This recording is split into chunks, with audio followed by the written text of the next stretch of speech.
옆에 분들과 이렇게 인사 나누시겠습니다. 오늘도 하나님이 우리를 부르셨습니다. 이 예배 자리로 부르신 분도 하나님이신데 당회원의 자리, 장로의 자리로 부르신 분은 하나님이신 줄로 믿습니다. 올 한 해도 하나님의 부르심대로 잘 섬겨달라고 이 시간 우리 장로님들에게 다시 한번 격려의 박수 부탁드리겠습니다. 요즘은 졸업식이 참 많습니다. 학교마다 아이들이 정들었던 학교를 떠나고 그동안 함께했던 친구들과 헤어지고 또 그동안 가르쳐 주셨던 선생님과도 이별을 하는 그런 시간입니다. 더 이상 아침 일찍 일어나지 않아도 된다라는 그런 기쁨도 있겠지만 이제 더 이상 친구들과 선생님들과 만나지 못한다는 아쉬움이 더 큰 그런 시간인 것 같습니다. 그래서 헤어질 때면 우리가 헤어지는 선생님들에게 꼭 이렇게 이야기합니다. 나중에 꼭 찾아뵙겠습니다. 졸업 후에도 꼭 찾아뵙고 인사드리겠습니다. 그런데 찾아오는 학생들이 있던가요? 찾아가는 선생님들, 반겨주는 선생님들, 찾아오는 아이들 그렇게 많던가요? 그렇게 쉽지가 않은 것 같습니다. 미국 베스트셀러 작가였던 그리고 스포츠 기자였던 미치 앨범도 똑같았다고 합니다. 대학교에서 사회학을 전공을 했는데 그는 모리 슈워츠 교수님 밑에서 학부 과정을 모든 수업을 다 수강을 하게 됩니다. 그리고 논문도 이 교수님 밑에서 논문을 쓰게 됩니다. 그렇게 가깝게 지냈던 교수님인데 졸업하고도 한번 꼭 연락드리겠습니다 라고 약속을 하고 떠났지만 역시나 16년이 지나도록 단 한 번도 연락을 드리지 못한 채 돈과 명예를 쫓아서 열심히 신문사에서 직장 생활을 하게 됩니다. 그러던 중 16년이 지난 어느 날 우연히 미국 인기 TV 프로그램인 나이트라인을 통해서 그 모리 교수님 자신의 그 은사 교수님이 루게릭병에 걸렸다라는 소식을 듣게 됩니다. 그리고 그의 생명이 얼마 남지 않았다는 이야기를 듣습니다. 무려 16년 만에 스승을 찾아간 제자 모리 교수는 이 16년 만에 찾아온 이 제자를 사랑으로 맞아줍니다. 그리고 그때부터 14주간 이제 하나님 나라 가기 전까지 14주간 매주 화요일마다 이 스승 모리 교수와 제자 미치 간의 삶의 교훈을 주고받는 이야기가 오고 가게 됩니다. 미치는 매주 편도 1000km의 거리를 비행기를 타고 가서 이 세상에는 돈으로는 들을 수 없는 살 수 없는 세상 가족 죽음, 자기 연민, 사랑과 같은 그런 주제에 대해서 스승으로부터 깊은 마지막 당부의 가르침을 받게 됩니다. 이 죽음을 앞두고 있는 모리 교수와 제자 미치 간에 서로 남겨줬던 그 마지막 당부 이야기, 그것이 바로 모리와 함께한 화요일이라는 책으로 기록이 되어 있습니다. 그 책에서 이렇게 이야기합니다. 죽게 되리라는 사실은 누구나 알고 있지만 정작 자신이 죽을 거라고는 아무도 믿지 않는단 말이야. 만약 그 사실을 받아들인다면 우리는 전혀 다른 사람이 될 텐데 모든 거추장스러운 것들을 다 벗겨내고 결국 핵심에 초점을 맞추게 되지. 자기가 죽게 되리라는 사실을 깨달으면 모든 일들이 아주 다르게 보인다네. 어떻게 죽게 할지 배우게. 그러면 어떻게 살아야 할지도 배우게 될 거야. 그렇다면 이제 예루살렘으로 가게 되면 죽게 될 것이라는 것을 알고 있는 사도 바울. 이 사도 바울은 마지막 이 이별의 순간에 어떤 마지막 당부를 남겼을까요? 앞으로 더 이상 만날 수 없음을 직감한 사도 바울은 에베소 장로들에게 어떤 마지막 당부를 남기고 떠나갔을까? 28절의 말씀을 같이 한번 읽어보겠습니다. 28절입니다. 여러분은 자기를 위하여 또는 온 양떼를 위하여 삼가라. 성령이 그들 가운데 여러분을 감독자로 삼고 하나님이 자기 피로 사신 교회를 보살피게 하셨느니라. 아멘. 지금 사도 바울은 예루살렘을 향해 가고 있습니다. 마게도냐와 헬라에서의 모든 사역을 마치고 예루살렘으로 가는 길. 그래서 바울은 오순절 전에 예루살렘에 도착하고자 마음이 급했습니다. 그래서 자신이 가장 오래 머물면서 복음을 전했던 에베소에도 들리지 않고 가까운 항구 도시인 밀레도로 바로 직접 달려가고 있습니다. 그리고 그 밀레도로 에베소에 있는 장로들을 모이라고 초청하고 있는 겁니다. 17절 바울이 밀레도에서 사람을 에베소로 보내어 교회 장로들을 청하니. 그런데 이미 바울의 주변에서는 이 바울이 예루살렘을 향해 가는 것을 극구 말리면서 경고하고 있습니다. 그것도 그냥 인간적인 마음 때문에 바울이 예루살렘으로 가는 것을 막고 있는 것이 아니라 성령의 감동을 받은 구브로에 있는 제자들이 바울이 예루살렘으로 가는 것을 만류합니다. 사도행전 21장 4절의 말씀, 제자들을 찾아 거기서 이래를 머물더니 그 제자들이 성령의 감동으로 바울더러 예루살렘에 들어가지 말라 하더라. 성령의 감동으로 말립니다. 뿐만 아닙니다. 잠시 후에는 유다에서 온 한 선지자가 또 바울을 말립니다. 그것도 기도하고 말립니다. 예루살렘에 올라가면 어떤 일이 일어나게 될지를 직접 보여주면서 극구 만류합니다. 사도행전 21장 11, 12절 우리에게 와서 바울의 띠를 가져다가 닭이 수족을 잡아매고 말하기를 성령이 말씀하시되 예루살렘에서 유대인들이 이같이 이 띠 임자를 결박하여 이방인의 손에 넘겨주리라 하거늘 우리가 그 말을 듣고 그곳 사람들과 더불어 바울에게 예루살렘으로 올라가지 말라 권하니. 내려온 선지자도 거기 가면 어떻게 결박당하고 어떻게 넘겨지게 될지를 보여주며 말립니다. 이러한 상황 속에서 예루살렘을 향해 가는 이 사도 바울에게 에베소 장로들에게 하는 이 마지막 당부, 이거는 유언의 권면일 수밖에 없습니다. 그냥 대충 오랜만에 만났으니까 반가운 마음에 안부를 남기고 떠나는 것이 아니라 이제 내가 없는 이 상황 속에서 에베소 교회와 교인들을 어떻게 돌봐야 되는지를 진심을 담아서 에베소 장로들에게 권해주고 있는 겁니다. 25절 보라 내가 여러분 중에 왕래하며 하나님의 나라를 전파하였으나 이제는 여러분이 다 내 얼굴을 다시 보지 못할 줄 아노라. 이제 못 본다는 겁니다. 이제 다음으로는 다시 만날 기회가 없다는 겁니다. 그래서 지금 바울은 자신이 떠난 이 자리를 담당해 줄 이 장로님들을 불러서 당부하고 있습니다. 이제는 외부에서는 사나운 이류와 같은 세력들의 그런 박해가 있을 것이고 내부에서는 이단들이 들어와서 성도들을 혼란스럽게 빠뜨릴 텐데 그 위기의 상황 속에서 이 양들을 어떻게 잘 돌봐야 되는지를 당부하고 있는 겁니다. 또한 말씀을 가르치는 자들 중에도 바른 복음이 아니라 거짓 복음, 미혹적인 복음을 가르쳐서 애써 사도 바울이 잘 키워놓았던 이 일꾼들을 자기의 제자로 만들려고 하는 그 어그러진 말을 하는 사람들이 에베소 교회 안에서 일어나게 될 것인데 그때도 바른 복음으로 성도들을 잘 보살피라고 지금 눈물로 당부하고 있는 말씀입니다. 그런데 이런 마지막 당부를 하면서 가장 먼저 강조하고 있는 것이 하나님이 나를 사도로 부르신 것처럼 성령님이 장로님들도 직접 불러 세우셨다라는 것을 가장 먼저 강조하고 있습니다. 28절의 말씀, 28절 같이 읽습니다. 여러분은 자기를 위하여 또는 온 양떼를 위하여 삼가라. 성령이 그들 가운데 여러분을 감독자로 삼고 하나님이 자기 피로 사신 교회를 보살피게 하셨느니라. 아멘. 성령이 그들 가운데 여러분을 감독자로 삼고. 하나님이 사도 바울만 부르신 것이 아니라 장로님들도 성령님이 직접 불러 성도들의 감독자로 세우셨다라고 제일 먼저 권면하고 있는 겁니다. 감독자, 에피스코포스, 관찰하다, 돌보다, 주의 깊게 살피다.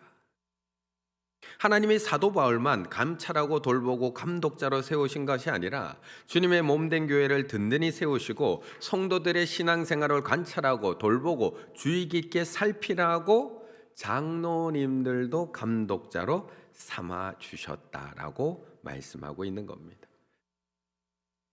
우리 장로님들 한번 따라해 볼까요? 가슴에 손 얹으시고 저를 한번. 나는 하나님이 세우셨습니다. 나는 하나님이 친히 세우셨습니다. 이거부터 당부하고 있다는 겁니다. 이 정체성이 너무 중요하다는 겁니다. 어쩌면 장로직을 수행하는 데 있어서 가장 중요한 것이 바로 이 정체성입니다. 왜냐하면 이 정체성이 부족하면 계속 흔들립니다. 흔들릴 수밖에 없습니다.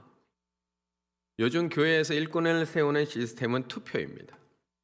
성도들이 투표를 해서 절반을 넘으면 안수집사와 권사가 되고 3분의 2가 넘으면 장로가 됩니다. 그러다 보니까 이 제도로 인해서 자칫 우리의 인식이 사람들의 인기에 의해서 장로나 교회 항정직분자들이 세워지는 것은 아닌가라는 자꾸 착각을 하게 되는 경우들이 참 많습니다. 그런데 정말 그럴까요? 제비뽑기는 성경적인 거고 투표는 인간이 하는 걸까요? 분명 하나님께서 사도행전 1장에 보면 죽은 제자 유다를 대신해서 제자를 한 명 세웁니다. 그때 어떻게 세우느냐? 제비뽑기로 세웁니다. 사도행전 1장 26절 제비 뽑아 마띠아를 얻으니 그가 11사도의 수에 들어가니라. 분명히 제비 뽑습니다. 사도행전에도. 그런데 참 재미있는 것은 사도행전이 진행되는 이 과정 속에 이 방식이 바뀌고 있습니다. 사도행전 6장 3절 형제들아 너희 가운데 성령과 지혜가 충만하여 칭찬받는 사람을 제비 뽑으라 택하라 7을 택하라. 우리가 이 일을 그들에게 맡기고. 사도행전 2장에서 성령 강림 사건 이후에 하나님의 뜻을 묻는 방식이 바뀌고 있는 것을 보여주는 겁니다. 지금까지는 제비를 뽑아서 하나님의 뜻을 물었다면 이때부터 성령 충만한 사람들이 모여서 기도하고 성령님의 인도하심을 따라 그 사람들을 뽑는 방식으로 전환되는 것을 우리에게 보여주고 있는 겁니다. 하나님은 그 시대마다 필요에 따라서 성출 방식을 선택하십니다. 제비뽑기나 투표나 다 성령님이 이미 준비하신 사람이 누구인지를 분별하는 과정일 뿐이라는 겁니다.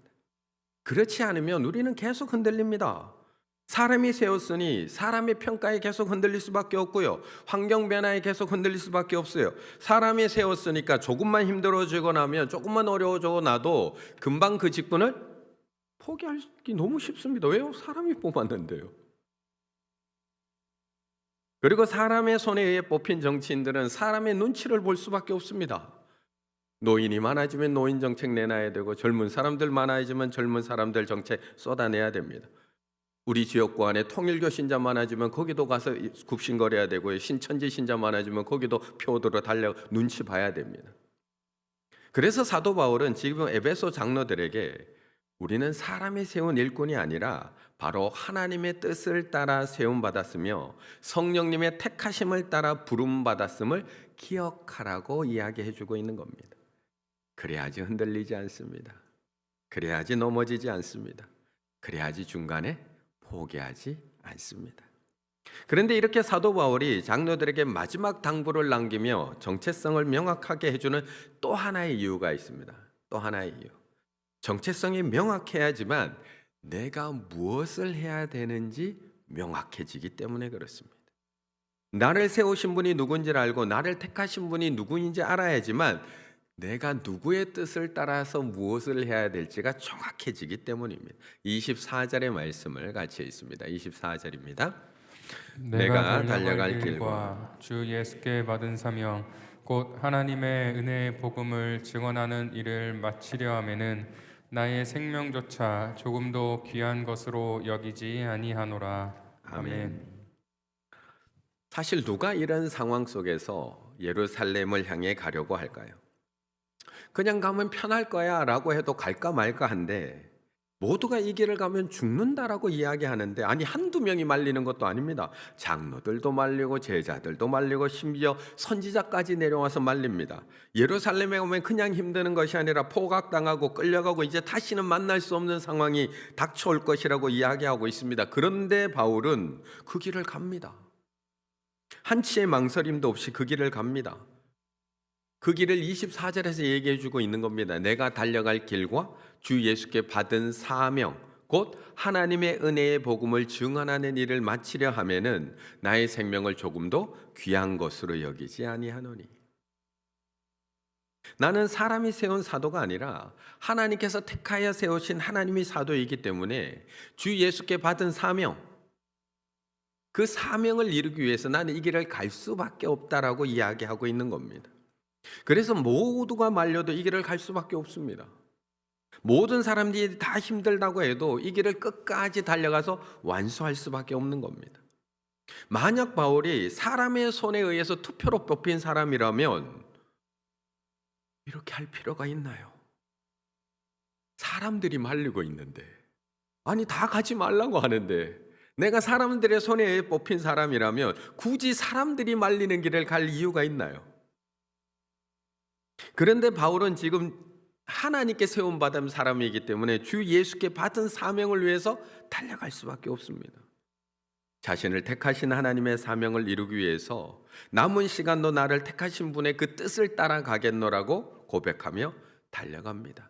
그래서 22절에 이렇게 얘기합니다. 보라, 이제 나는 성령에 매어 예루살렘으로 가는데, 성령에 매어서 가고 있는 겁니다. 그러니 바울은 가는 곳마다 온 힘을 다할 수밖에 없습니다. 자신이 사람의 선택을 받아 세움받은 것이라면 사람에 따라 열심히 하기도 하고 조금 쉬엄쉬엄 하기도 하고 사람들이 좋아하는 일만 하면 되고 사람들이 보는 일만 하면 되고, 그렇지만 하나님께 택함을 받고 하나님의 세움을 받고 하나님께 보냄을 받은 사도 바울이기 때문에 에베소에 있을 때에도, 지금 여기 있을 때에도, 예루살렘에 가 있을 때에도 그는 끊임없이 달려갈 수밖에 없었습니다. 그래서 에베소 장로들을 만났을 때도 자기가 에베소에서 어떻게 섬겼는지를 이렇게 이야기하는 겁니다. 그러므로 여러분이 읽게요. 내가 3년이나 밤낮 쉬지 않고 눈물로 각 사람을 훈계하였던 것을 기억하라. 내가 아무 은이나 금이나 의복을 탐하지 아니하였고 여러분이 아는 바와 같이 이 손으로 나와 동행들이 쓰는 것을 충당하여. 내가 사람에게 세움받았다면 굳이 이렇게까지 섬길 필요가 있을까요? 사도 바울이 편하게 살려고 했다면 얼마든지 편하게 살 수 있었던, 대접받으면서 살 수 있었던 사람입니다. 그는 가는 곳마다 험해야 쓰쓰라고 신화에서 나오는 신적 대접을 받았던 사람입니다. 가는 곳마다 기적과 이사를 나타냈고요, 귀신 요정을 치유했고요, 간수장 가족을 세례받게 했고요, 죽은 자를 살렸고요, 사람들이 몰려와서 대접받으려고 했다면 얼마든지 대접받고 돈을 벌려고 했다면 수억 수천을 벌었던 사람입니다. 편하게 살려고 마음먹었다면 굳이 죽음이 예정되어 있는 예루살렘? 굳이 갈 필요 없었습니다. 그런데 사도 바울은 조금의 타협도 없습니다. 내가 달려갈 길과 주 예수께 받은 사명, 곧 하나님의 은혜의 복음을 증언하는 일을 마치려 하면은 나의 생명조차 조금도 귀한 것으로 여기지 아니하노라. 어떻게 이게 가능하냐고요? 어떻게? 사도 바울은 항상 모든 일을 시작할 때 내가 누구의 택함을 받았는지, 나를 세우신 분이 누군지, 나를 보내신 분이 누군지 그 정체성에 대해서 명확하게 하고 모든 일을 다 이루어내고 있습니다. 그래서 사울이 쓴 편지를 보면 그 정체성으로부터 모든 것이 시작을 합니다. 로마서 1장 1절, 고린도전서 1장 1절, 갈라디아서 1장 1절. 예수 그리스도의 종 바울은 사도로 부름을 받아 하나님의 복음을 위하여 택청함을 입었으니, 정체성으로부터 시작을 한 겁니다. 나는 하나님의 선택을 받은 자입니다. 하나님의 뜻을 따라 그리스도 예수의 사도로 부르심을 받은 바울과 형제 소스데네는 나는 그리스도 예수로부터 부르심을 받았습니다. 사람들에게서 난 것도 아니요 사람으로 말미암은 것도 아니요 오직 예수 그리스도와 그를 죽은 자 가운데 살리신 하나님 아버지로 말미암아 사도된 바울은, 그래서 사도 바울은 이 정체성으로부터 모든 것을 출발하고 있는 겁니다. 사도 바울은 교회를 향해 달려갈 때마다, 교회를 향해 편지를 쓸 때마다 내가 누구의 택함을 받았고 누구의 보냄을 받았고 그 정체성을 확실하게 한 다음부터 끝까지 그 사명을 향해 달려가고 있다는 겁니다. 그래서 우리 장로님들에게 2026년을 시작하며 가장 중요한 첫 번째는 자기 정체성을 명확하게 하시는 겁니다. 나는 하나님의 선택을 받았다, 하나님이 친히 나를 세우셨다라는 그 정체성으로부터 출발하셔야 됩니다. 사실 바울은 사도로 부름받은 이후에 계속 이 논란의 중심에 서 있었습니다. 사람들이 끊임없이 네가 사도 맞아? 너 사도 아니잖아. 누가 너를 사도로 세웠어? 끊임없이 이 논쟁의 중심에 서 있던 사람이 사도 바울입니다. 그래서 사도 바울은 사람들의 말에 흔들리지 않기 위해서 늘 이 정체성을 명확하게 하고 전도하고 명확하게 하고 선교하고 명확하게 하고 교회를 세우고 명확하게 하게 천막도 만들고 명확하게 하게 매도 맞고 명확하게 하고 도망도 가고 명확하게 하게 하고 편지도 쓰고 있는 겁니다. 그래야지 일을 끝까지 감당할 수 있거든요. 그렇다면 우리도 이렇게 끝까지 흔들리지 않는 사명자가 되기 위해서 그렇다면 어떻게 해야 될까? 사도 바울처럼 명확한 정체성을 가지고 주 예수께 받은 사명을 끝까지 감당하기 위해서 2026년 올 한 해 우리가 항상 해야 될 거 한 가지 28절의 말씀 같이 읽습니다. 28절입니다. 여러분은 자기를 위하여 또는 온 양떼를 위하여 삼가라. 성령이 그들 가운데 여러분을 감독자로 삼고 하나님이 자기 피로 사신 교회를 보살피게 하셨느니라. 아멘. 그 힘들고 어려운 선교 사역, 복음 전파 사역, 그 가운데서도 조금의 흔들림도 없었던 바울. 수많은 사람들이 사도권을 의심하면서 너 사도 맞아? 누가 널 세웠어? 라는 그런 의심과 비난 속에서도 요동함 없었던 바울. 모두가 만류했던 그 길, 예루살렘으로 가면 죽게 된다는 것도 알면서도 그 길을 담대하게 걸어갈 수 있는 바울은 에베소 교회 장로들에게 마지막으로 이렇게 당부하고 있는 겁니다. 28절. 여러분은 자기를 위하여 또는 온 양떼를 위하여 삼가라. 우리는 분명 하나님께서 교회를 위해서 세우신 사람들입니다. 우리는 분명 양떼들을 돌보고 양떼들의 감독자로 삼으셨고 자기 피로 세우신 교회를 보살피라고 부르심을 받은 사람입니다. 하지만 우리는 가장 앞에 있는 이 말씀을 그냥 지나쳐서는 안 됩니다. 자기를 위하여 또는 양떼를 위하여 삼가라.